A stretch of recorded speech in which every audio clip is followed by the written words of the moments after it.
scripture today is actually on this needle point here. So after you can visualize it as well as hearing it, you probably know this scripture. You have probably heard it and carried it with you.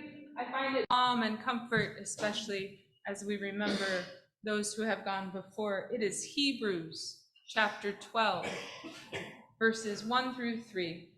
Therefore, since we are surrounded by so great a cloud of witnesses,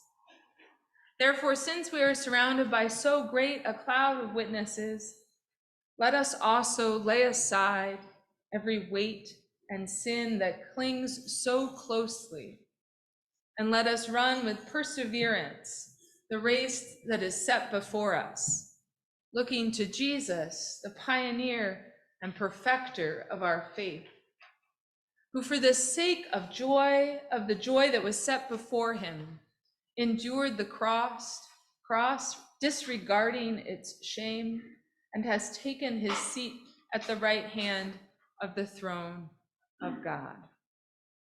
Therefore, since we are surrounded by so great a cloud of witnesses, and truly, if there's one message I want to convey today, if there's one thing I want us to walk out of this time of worship carrying into the day, the week, the season in our life, it is truly to feel that we are indeed actually never alone. That we are truly indeed surrounded by, accompanied by, companioned by a great, so great, a cloud of witnesses. To imagine that, to really sink into that as our company and encouragement for the days ahead for our lives, that we are never truly alone. We are surrounded by so great a cloud of witnesses. Right? There are objects here. I'm gonna see. We'll keep this up as long as folks are willing to leave some.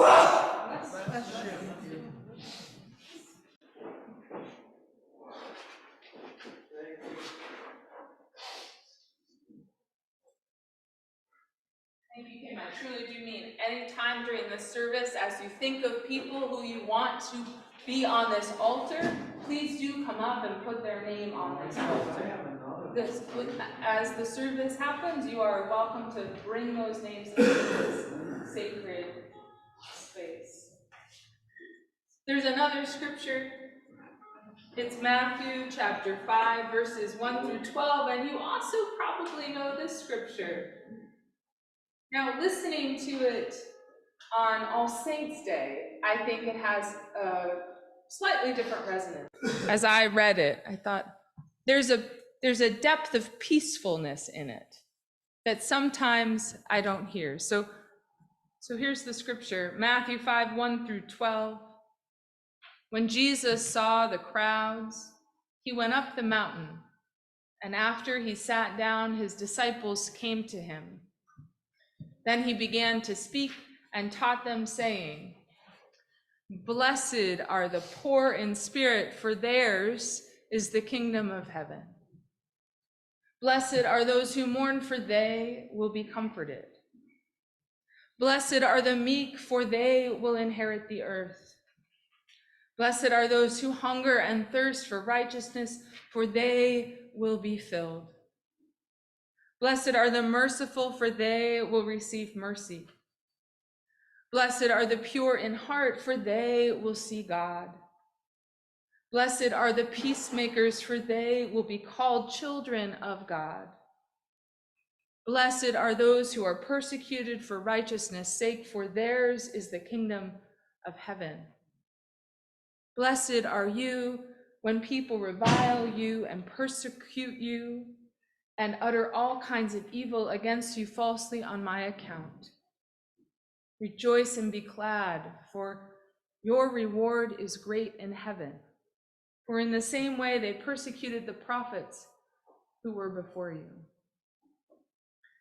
And why I said I find this a particularly comforting message to hear in the context of all saints and all souls, the remembering, differently than other moments where I read this passage, is because there's this sense, I mean, truly, in calling to mind and spirit anyone who has gone before, we know their imperfections, right?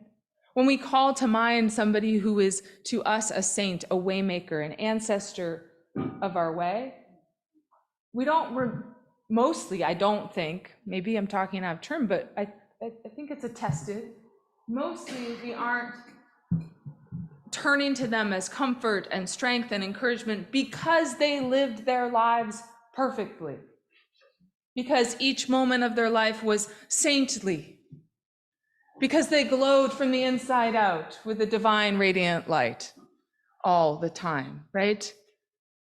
Mostly we don't remember our saints. We don't call up with sadness and gratitude at once these people because of their perfection, but because of their humanness and how it touched ours and made our humanness possible. And there's reading this passage, it's like, we are all blessed, which is different than sometimes reading this passage. This passage feels like these are the things you must do to be perceived as living a rightly godly life.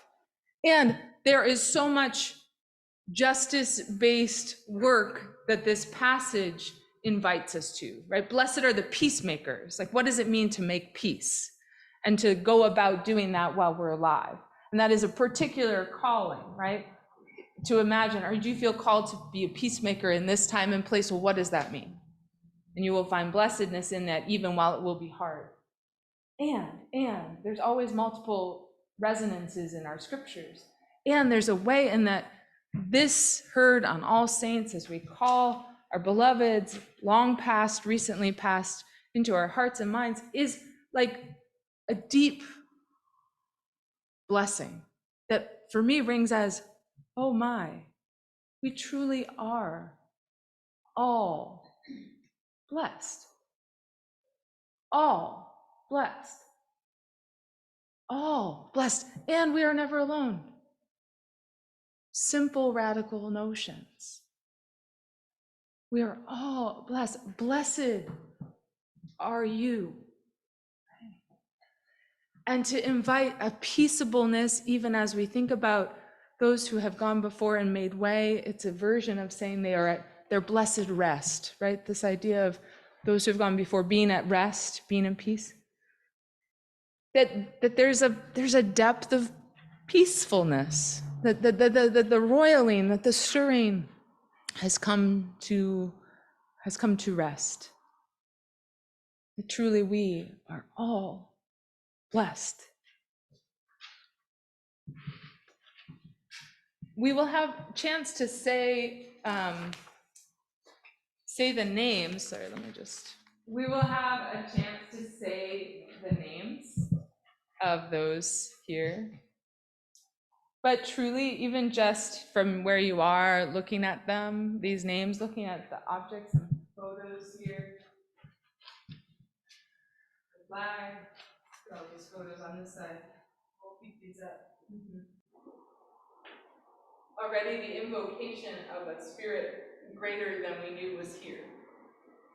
Think about all these lives and all the ripples of all these lives, which all of us always carry, but sort of making clear, revealing, making known.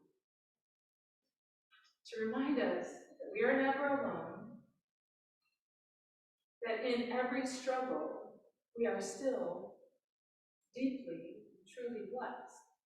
So let's hear a song and we'll continue. I tell a story not because my story is different than any of your stories about your beloveds, about those who have made way, but merely as a way to say, let's heal the broken heart.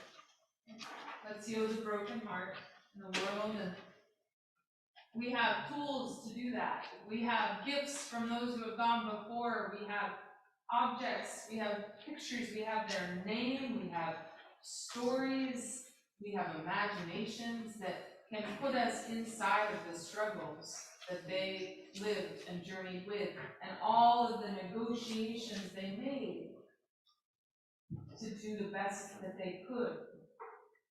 Like their past, those who had made their way. Just a tangible object that my grandfather had under his stole. Because my grandfather, sorry, not his stole, his robe. Under his robe. I don't actually know, I don't think he wasn't holding it, but he must have put it in his belt or something. He had this under his robe when he preached the sermon for my ordination in Salem, Massachusetts, and he had this under his robe because my Mimi, his wife, was dying of lung cancer and couldn't be there. And Mimi loves ducks, and this is indeed a pintail by Rosson in 1984 that Mimi had. And so Mimi couldn't be there in person, so Papa had intentionally, right, taken this from their home and brought it with him. I imagine literally holding it the whole drive to Salem from Springfield, putting his love for Mimi in it, his blessings, right? He carried that with him, and he had it as so close to his body, right, as he was blessing me into ministry. And you know the scripture that he used was, "Therefore, since we are surrounded by so great a cloud of witnesses, let us lay aside every weight and sin that clings so closely, and let us run with perseverance the race that is set before us." Holy wow. In that one vignette, that one story of a person aware of love in his life, we see so much pull and push, loss and brokenheartedness, and healing and hopefulness, and the commitment to the future and the recognition of the past. And I truly believe that there are stories like that in their own, with their own words and their own objects and their own sadnesses and their own blessings that are conveyed through each of these names, through each of these objects. And it's precisely that that's a huge part of it, that where the blessedness comes from, that we truly are all blessed, and where the never aloneness comes from. And again, it's because these saints, none of them were perfect. And all of them helped us to live more in our own skin, in our own human lives, through challenge and blessing, through gift and grace. I look forward to sharing our stories here in this space. There are so many stories in this team.